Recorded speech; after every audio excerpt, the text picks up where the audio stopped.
Dear students, today we will discuss about the defense mechanism in our body.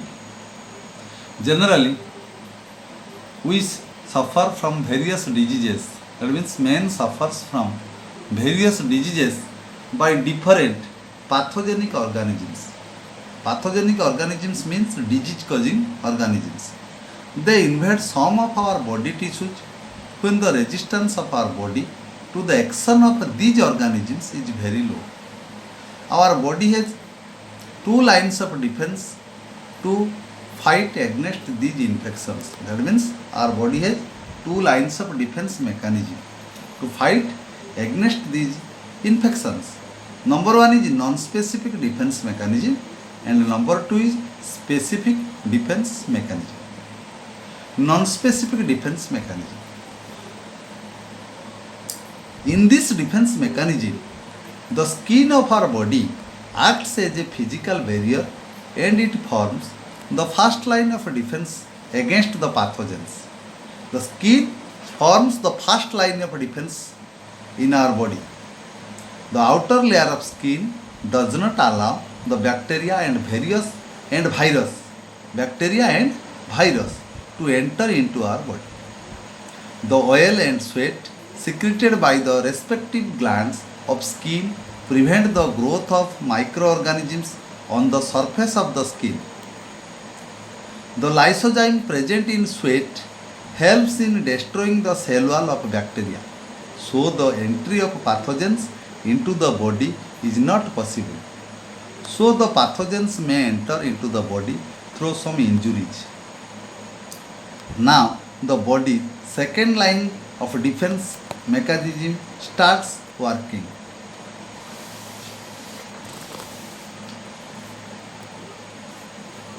The capillaries of the blood vessels surrounding the injured tissue become dilated and their wall becomes more permeable to the phagocytic WBC. WBCs are phagocytic in nature. Therefore, the WBCs come out and invade the foreign germs. The WBC can engulf the foreign germs. It is the second line of defense mechanism.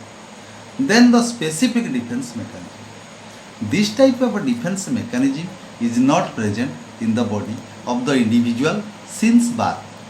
It is acquired by the person during his lifetime either in response to a disease caused by the infection of microbes or due to injected vaccines. This mechanism provides protection against specific foreign materials. It has two components. The specific defense mechanism has two components, that is number one is humoral immune system and cell mediated immune system. That means our immune system has two components, is divided into two types, that is humoral immune system and cell mediated immune system. This type of immune system included in specific defense mechanism. Then humoral immune system. This system consists of varieties of proteins called antibodies present in the blood plasma. When foreign germs invades or attacks the body, the antibodies inactivate the germs and then these germs are invaded by the phagocytic action of the WBCs. The different types of antibodies form the third line of defense in the body. This is the third line of defense mechanism. In this defense mechanism, the antibodies play a vital role. Then cell mediated immune system.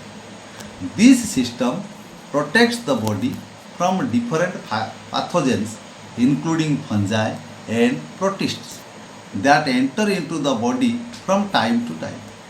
This immune system is able to differentiate the body's own cells and foreign cells. Cell mediated immune system differentiate the body's own cell. That means which cell are body's own cell and which cell are the foreign germ cells. Cells of the immune system. Lymphocytes are the most important type of cells of the immune system. These are produced in the bone marrow. Some of these lymphocytes migrate to the thymus gland and are called as T cells. they are called as T cells because they migrate to the thymus gland, whereas others continue to develop in the bone marrow and are called as B cells. The B cells and T cells are set into action when a foreign antigen enters into the body. When a foreign antigen enters into the body, at that time the T cells and B cells act against the foreign antigens. The B cells are stimulated to produce the antibodies. Once an antigen specific B cell is activated, it continues to multiply at a faster rate to produce a clone of B cells called as plasma cells. When the B cells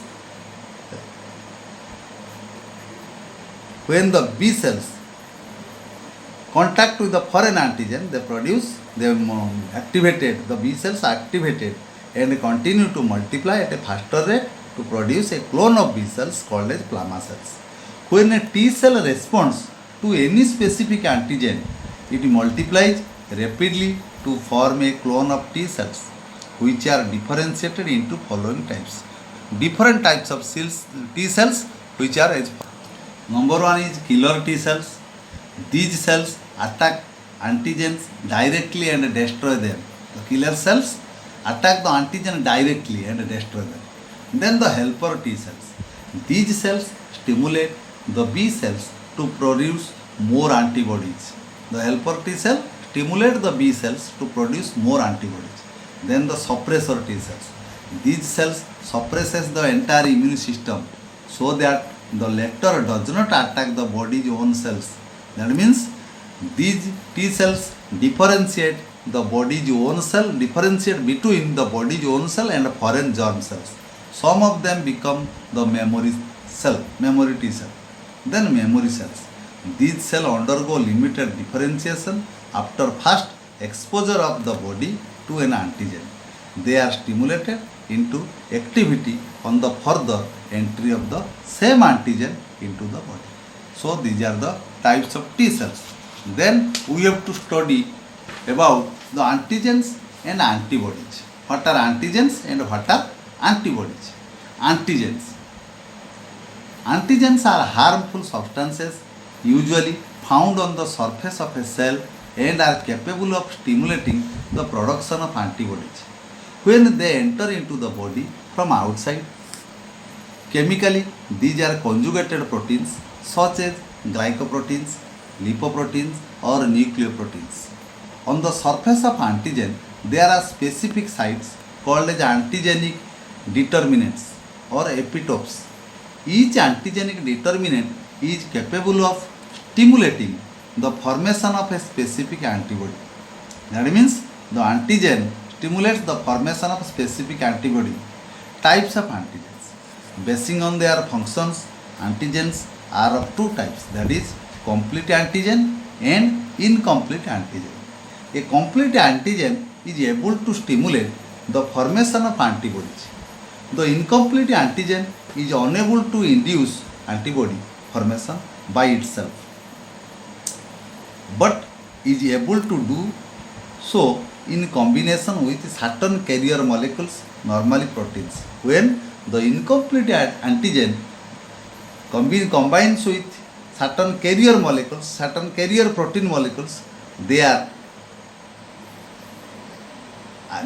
as a complete antigen. The antigens present in the body's own cells are called as self antigens or autoantigens. Those present in foreign cells entering into the body are called as non-specific antigen or foreign antigen. That means are also present in our body. They are called as self antigens or autoantigens, and those are entering into the body from the outside. They are called as non-self antigen or foreign antigens. Then we have to study about the antibodies. The antibodies are special kinds of blood proteins or called as immunoglobulins or IgS, which are synthesized in the lymphoid tissues in response to the presence of specific antigens. including microorganisms and toxins. The antibodies circulate in the blood plasma to attack the antigens and make them harmless. Structure of the antibody. A single antibody molecule consists of 4 polypeptide chains, that is 2 short chains and are called as light chain or L chains, and 2 long chains called heavy or H chains, which are joined by disulfide bonds to form a Y-shaped molecule having a stem and 2 arms. The stem of Y consists of one end of 2 identical heavy chains, while each arm is composed of the remaining portion of the heavy chain plus a light chain. The 2 light chains are identical to each other within particular classes of antibodies. The stem and bottom of the arms are fairly similar and are called as constant regions. The tip of the arms are highly variable in sequence and are called the variable regions. These tips of the arms bind to the antigens.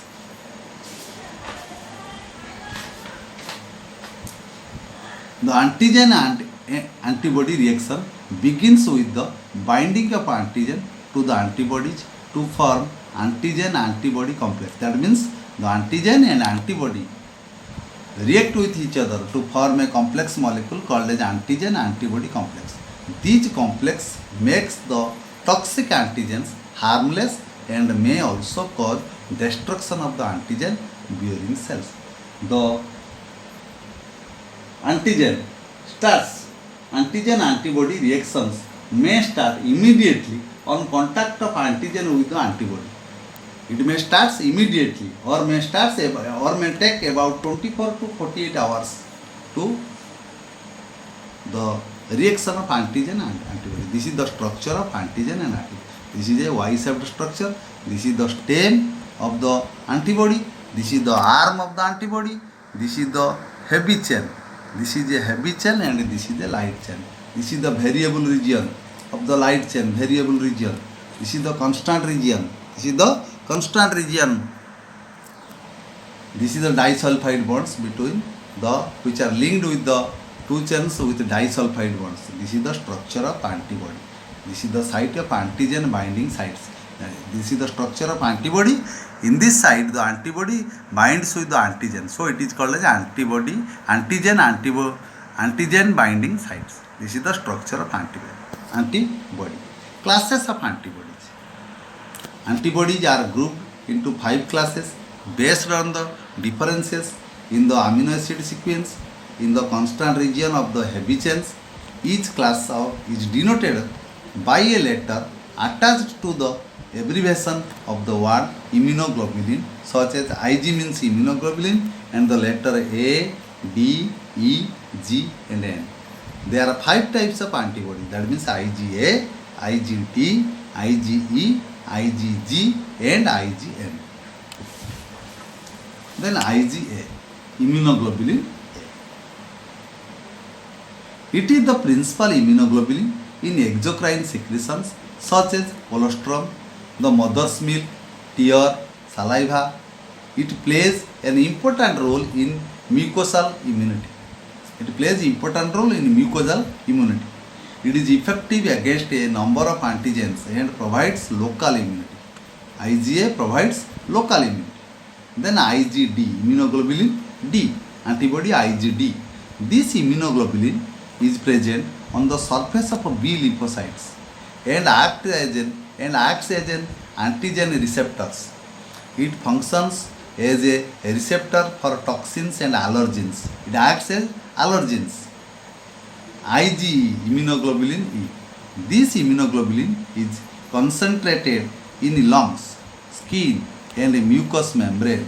It plays a major role in allergic reactions, infection by parasitic worms and arthropods. Generally, this immunoglobulin plays a major role in allergic reactions. Then IgG, immunoglobulin G.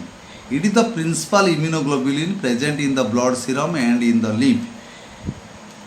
Generally, it is present in the blood serum and lymph. It constitutes about 80% of the total serum. It constitutes about the 80% of the total immunoglobulin. It is active against bacteria, fungi and viruses. It produces immunity in the infants before birth.